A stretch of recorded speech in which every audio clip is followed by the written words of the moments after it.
Yes morning students, अपने last video के अंदर जो अपनी पोइम है सिलेबस की the 7 ages of man, William Shakespeare की फेमस पोइम है, उसके अंदर अपन ने इसकी समरी के बारे में, इसका जो पहला और दूसरा स्टेंजा है उसके बारे में अपन ने डिस्कस कर चुके हैं। जितने भी अपन इस पोइम से रिगार्डिंग पहले जो वीडियो अपन ने बनाए हैं उसके अंदर फर्स्ट स्टेज के बारे में, इन्फेंट के बारे में, दूसरी स्टेज जो स्कूल बॉय की है उसके बारे में अपन डिस्कस कर चुके हैं कि किस तरीके से विलियम शेक्सपियर ने अपने इस पोइम के अंदर आदमी की एज को 7 अलग अलग पार्ट्स में डिवाइड करते हुए किस तरीके से अलग अलग रेस्पॉन्सिबिलिटी के थ्रू उसने एज को डिवाइड करते हुए अलग अलग एक्टिविटी के माध्यम से एक मैसेज कन्वे करना चाहता है। इसका जो पॉइंट है विलियम शेक्सपियर कि जितने भी ह्यूमन बींग्स हैं हर किसी को अपनी लाइफ के अंदर 7 स्टेज से गुजरना पड़ता है और अलग अलग स्टेज में अलग अलग फॉर्मेलिटीज़ को कंप्लीट करना पड़ता है। उसी तरीके से तीसरी स्टेज जिसके बारे में अपन आज डिस्कस करने जा रहे हैं, एंड देन द लवर, तीसरी जो स्टेज है वो लवर की है। Shine like furnace with a woeful blade made to his mistress eyebrow. इस स्टेज के अंदर जो थर्ड स्टेज बताई गई है वो लवर के बारे में है कि एक जो प्रेमी होता है उस प्रेमी की क्या फीलिंग रहती है, क्या उसकी सोच रहती है, क्या उसके इमोशन रहते हैं, वो अपनी बिलव्ड को लेके क्या उसकी मन में विचार आते हैं। तो आपको बताना चाहूँगा एंड यानी और, देन यानी तब, द लवर यानी एक प्रेमी, और तब तीसरी स्टेज की बात होती है वो है लवर यानी एक प्रेमी के बारे में।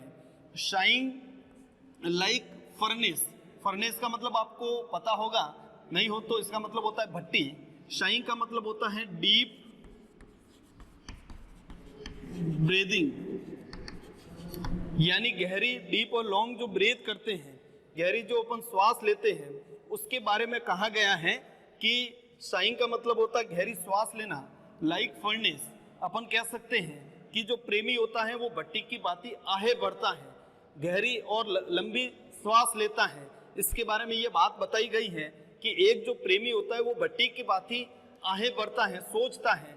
विथ यानी के साथ में ए वॉफुल बैलेड, वॉफुल बैलेड का मतलब होता है एक लव सॉन्ग, एक जो प्रेम से भरा हुआ गाना होता है। बैलेड के सेंस में अपन ले सकते हैं, अपन कह सकते हैं पैथेटिक, पैथेटिक एक जो लव सॉन्ग होता है, ये इसका पूरा मतलब होता है। ए वॉफुल बैलेड का मतलब होता है पैथेटिक लव सॉन्ग, एक ऐसे गाने का निर्माण करता है भट्टी की तरह आह भरते हुए वह अपनी प्रेमिका जो होती है, वो जो उसकी मिस्ट्रेस जो होती है उसकी याद में, उसको रिमेंबर करते हुए उसकी याद में एक पैथेटिक लव सॉन्ग को क्रिएट करता है। आगे और अपन इसके बढ़ते हैं। मेड टू, मेड टू का मतलब अपन कह सकते हैं लिखना, यानी वो निर्माण करता है। रिटर्न अपन कह सकते हैं, इसका मतलब वो एक गाने का निर्माण करता, लिखता है। टू हिज, हिज यानी उसकी, ये प्रेमी के लिए आ रहा है, लवर के लिए आ रहा है। मिस्ट्रेस, मिस्ट्रेस यहाँ पे आ रहा है, उसका मतलब होता है बिलव्ड, उसकी जो प्रेमिका होती है उसके प्रेमिका की आईब्रो, आईब्रो जिसको अपन कह सकते हैं भौहें, जो भौहें होती हैं उसकी प्रशंसा करते हुए जो प्रेमी होता है, जो लवर होता है, वो अपने बिलव्ड की भौहें की प्रशंसा करते हुए उसकी याद में, प्रेमिका की याद में एक पैथेटिक लव सॉन्ग का निर्माण करता है। ये इस पूरे स्टेंजा का मतलब हुआ। वापस आपको एक बार पढ़ के मैं समझा देता। एंड यानी और, देन यानी तब, द लवर यानी प्रेमी, शाइन यानी आहे भरना, लाइक यानी के समान, फर्नेस यानी भट्टी, विथ ए वॉफुल बैलेड यानी एक पैथेटिक लव सॉन्ग के साथ में जो लिखते हुए, टू मेड यानी लिखना, टू हिज यानी उसके, मिस्ट्रेस यानी प्रेमिका, आईब्रो यानी भौहें।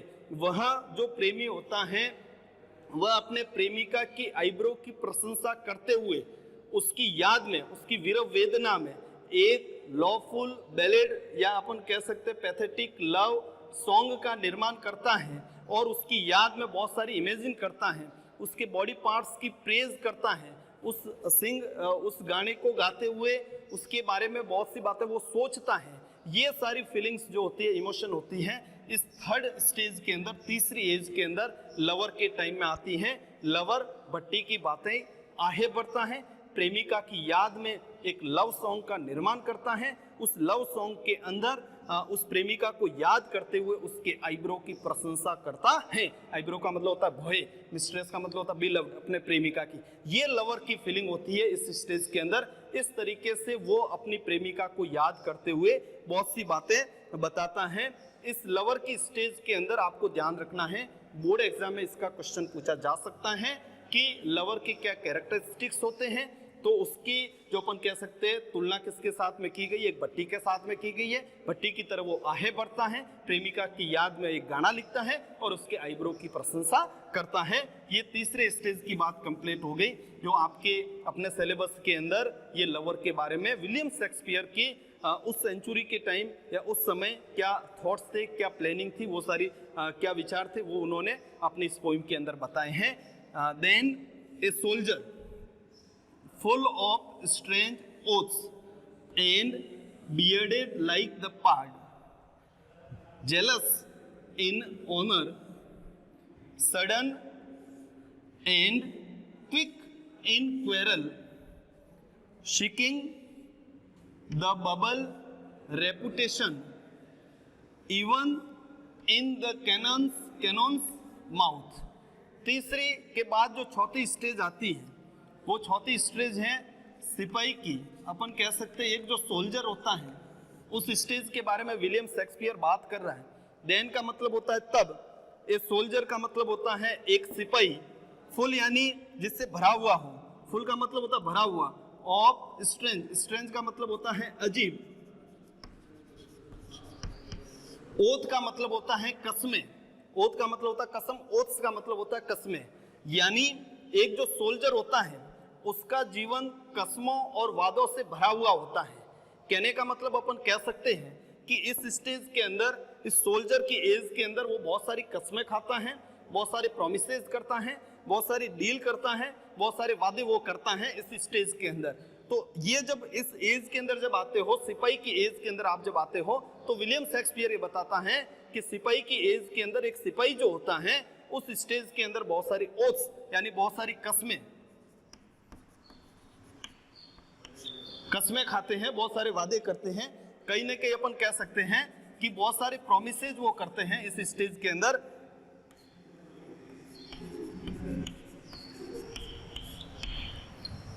फुल ऑफ स्ट्रेंज ओथ्स यानी कसमों से भरा हुआ होता है उसका शरीर, उसकी जो लाइफ होती है, शरीर नहीं कहेंगे लाइफ कहेंगे। बियर्डेड लाइक द पार्ड, पार्ड का मतलब होता है लियोपार्ड। और इस स्टेज के अंदर उस एंड का मतलब होता है, और बियर्डेड का मतलब होता है उसकी दाढ़ी, उसकी जो शेव होती है, जो शेविंग होती है। लाइक का मतलब होता है के समान, किसके समान होती है, द पार्ड, पार्ड का मतलब होता है लियोपार्ड। यानी जो सोल्जर होता है उस सोल्जर की जो शेव बनी हुई होती है, शेव का जो शेप होता है, जो दाढ़ी बनी हुई होती है, वो किसकी तरह होती है, लियोपार्ड की भांति, तेंदुओं की भांति बनी हुई होती है। कहने का मतलब सीधी सी अपन कह सकते हैं इसके बियर्ड की जो कंपैरिजन है वो लियोपार्ड के साथ किया जाता है। तो कहीं ना कहीं इस स्टेज के अंदर सोल्जर जो होता है वो बड़ा वायोलेंट एटीट्यूड वाला होता है, बड़ी हिंसक प्रवृत्ति का होता है। यानी उसके अंदर इस टाइप की फीलिंग रहता है, इस टाइप का इमोशन रहता है कि कहीं ना कहीं वो किसी भी समय कोई भी एक्टिविटी करने के लिए तैयार रहता है। एक बार अपन वापस इसको देखते हैं। देन ए सोल्जर, फिर अपन बात करते हैं चौथी स्टेज की, तो वो है सोल्जर की, फुल ऑफ स्ट्रेंज ओथ्स। और उस सोल्जर की जो स्टेज जो होती है वो अजीबो गरीब कसमों से उसका जीवन भरा हुआ होता है, बहुत सारी कसमें वो खाता। एंड यानी और, बियर्डेड यानी उसकी जो दाढ़ी बनी हुई होती है, दाढ़ी बड़ी हुई होती है, किसके समान, लाइक ए पार्ड, किसकी बाती, एक लियोपार्ड यानी एक तेंदुआ होता है, उस तेंदुआ की बाती उसकी दाढ़ी बड़ी हुई होती है, उसके समान उसने दाढ़ी बनवाई हुई होती है। जेलस, जेलस का मतलब होता है एक टाइप से अपन कह सकते हैं ईर्ष्या। यानी इस स्टेज की अपन देखें तो इस स्टेज में बड़ा वो जेलस करता है, बड़ा सेंसिटिव होता है। अगर दूसरे वर्ड में अपन समझना चाहें, जेलस इन ऑनर, ऑनर का मतलब होता है सम्मान। इस स्टेज के अंदर उसको सम्मान मिलना चाहिए, वो सम्मान के मामले में बड़ा ईर्ष्यालु होता है। देखो सोल्जर की जो एज होती है, इस एज के अंदर अगर उसको सम्मान नहीं मिले अगर उसको मतलब कोई उसकी इज्जत नहीं करता है तो बड़ा जल्दी गुस्सा आ जाता है, कुछ भी एक्टिविटी करने के लिए वो तैयार रहता है। तो इस मामले में उसको बड़ी ईर्ष्या होती है, बड़े जेलस होती है। जेलस का मतलब अपन दूसरे मीनिंग में समझना चाहिए तो बड़ा सेंसिटिव होता है। सेंसिटिव किस बात को लेके होता है? ऑनर, उसको सम्मान मिलना चाहिए। अगर उसको सम्मान नहीं मिलता है तो वो बड़े जल्दी गुस्सा बताना स्टार्ट कर देता है, लड़ने झगड़ने के लिए भी तैयार हो जाता है। सडन यानी एकदम अचानक, एंड यानी और, क्विक यानी एक ही झटके में, बहुत ही जल्दी। इन क्वेरल, क्वारल का मतलब अपन कह सकते हैं लड़ाई झगड़ा या फाइटिंग, यानी वो बहुत ही जल्दी क्या करने के लिए तैयार रहता है? बहुत ही जल्दी लड़ाई झगड़े करने के लिए भी तैयार रहता है। अपन कह सकते हैं लड़ने के लिए वो बहुत जल्दी तैयार रहता है। कौन सी स्टेज के अंदर? तो 4th नंबर की स्टेज है सोल्जर। आपको ध्यान रखना, जिलस इन ऑनर, सम्मान के मामले में बड़ा सेंसिटिव होता है, बड़ा ईर्ष्यालु होता है। सम्मान नहीं दिया जाए तो उसको गुस्सा आ जाता। सडन एंड क्विक, अचानक और एक ही झटके में वो लड़ने झगड़ने के लिए भी तैयार रहता है। इस स्टेज के अंदर फीलिंग इस टाइप की आती है कि अगर उसको सम्मान नहीं मिले, उसको अगर कोई इज्जत नहीं दे रहा है तो बहुत ही जल्दी वो लड़ाई झगड़े करने के लिए भी तैयार रहता है, फाइट करना स्टार्ट कर देता है कि कहीं ना कहीं उसको इस बात का बड़ा गुस्सा आता है कि मेरा कहीं कोई सम्मान नहीं कर रहा है। तो सम्मान को पाने के लिए वो बहुत ही जल्दी लड़ाई झगड़ा करने के लिए तैयार रहता है। तो आपको ध्यान रखता है कि इस स्टेज के अंदर वो सम्मान का भूखा रहता है, और सम्मान नहीं मिले तो बहुत ही जल्दी वो किसी से लड़ाई झगड़े करने के लिए, या उस टाइप की उसकी बुद्धि ही इस टाइप की रहती है। वो बड़ा मैंने आपको पहले बता दिया है, वायोलेंट एटीट्यूड वाला रहता है, उसका प्रवृत्ति बड़ी हिंसक रहती है, तो वो लड़ने झगड़ने के लिए भी तैयार रहता है, सम्मान का भूखा रहता है। Seeking the bubble reputation, seeking का मतलब अपन कह सकते हैं एक टाइप से ढूंढना, यानी वो ढूंढता है। किसको ढूंढता है? तो अपन कह सकते हैं कि बबल, बबल का मतलब होता है बुलबुला, पानी का जो बुलबुला होता है उसको कहते हैं। रेपुटेशन का मतलब होता है वही इज्जत के सेंस में अपन काम में ले सकते हैं। तो सीकिंग द बबल रेपुटेशन, वह बबल रेपुटेशन को ढूंढता है, टू फाइंड आउट करता है, टू गेट, वो पाना चाहता है। अपन कह सकते हैं सीकिंग का मतलब होता है टू गेट, वो पाना चाहता है। किसको? द बबल, बुलबुले की बाती। रेपुटेशन यानी इज्जत को या रेपुटेशन को, उसको क्षणिक, बबल का मतलब होता है बुलबुला। बुलबुले की अपन कह तो क्वालिटी क्या होती है कि कुछ टाइम के लिए निकलता और एक झटके में वो समय मतलब बहुत ही जल्दी खत्म हो जाता है, उसकी कोई ज्यादा लंबी ड्यूरेशन नहीं रहती है, क्षणिक होता है, नहीं के बराबर टाइम के लिए बुलबुला निकलता। उसी तरीके से वो बबल रेपुटेशन, पानी के बुलबुले की भांति रेपुटेशन को प्राप्त करना चाहता है कुछ समय के लिए, उसको इज्जत। तो अपन ने कहीं ना कहीं सोल्जर की एज के अंदर अपन पढ़ रहे हैं कि वो कस्में वादे खाता है, खाता है, वादे करता है।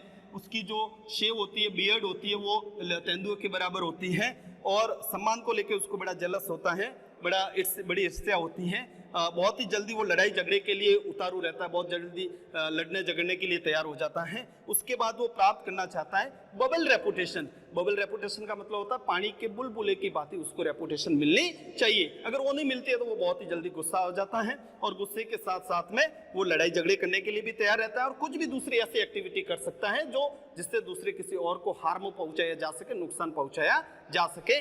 ये उसकी क्वालिटी के अंदर अपन पढ़ेंगे। इवन यानी यहाँ तक कि the cannon's mouth, cannon's mouth का मतलब होता है, पूरे को अपन साथ में पढ़ेंगे तो अपन कह सकते हैं तोप के मुंह में, तोप खाना जो होता है जिसको अपन कह सकते हैं लार्ज हैवी गन।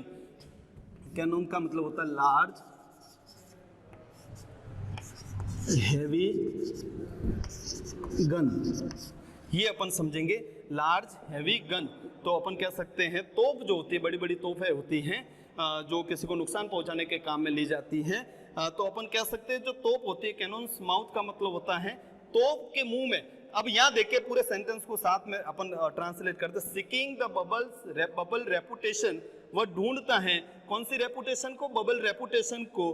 किस मामले में? Even in the cannon's mouth, यहाँ तक कि जीवन तोप के मुंह में चला जाए, तोप खाने के मुंह में चला जाए। अब तोप खाने के मुंह में भी अगर जीवन चला जाता है, यहाँ तक कि कोई मतलब नहीं, उसको रेपुटेशन मिलनी चाहिए, उसको ऑनर मिलना चाहिए। अब आपके मन में आएगा कि तोप के मुंह में जाने का मतलब क्या है?